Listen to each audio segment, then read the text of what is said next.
Welcome to Kenton Teaches. Enjoy the video. You have the essentials: iOS 26, a current backup, and the patience to follow exact steps. First, remove any third-party theme or configuration profile. Go to Settings, General, VPN, and Device Management, and delete profiles that reference glass or visual themes. Once done, open Accessibility, Display, and Text Size. You're starting where system control matters. Do this now so the phone uses native rendering and won't reapply the glass look from an installed profile or app. Now dig into visual settings to remove the glass effect itself.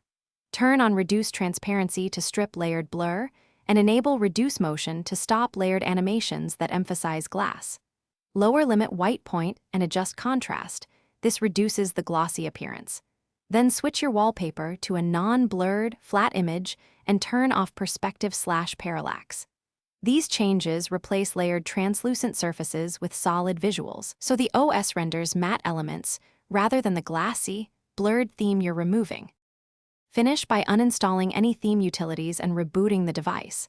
A restart forces the system to rebuild the UI with your new settings. If any glass artifacts remain, go to Settings, General, Transfer, or Reset, and choose Reset All Settings. This clears appearance tweaks without erasing data. If that fails, restore from the backup you created before the theme was applied. It's the cleanest way to remove stubborn profiles. Tip: if an item reappears, check for a hidden configuration profile or MDM enrollment. Thanks for watching. Please subscribe if this video was helpful.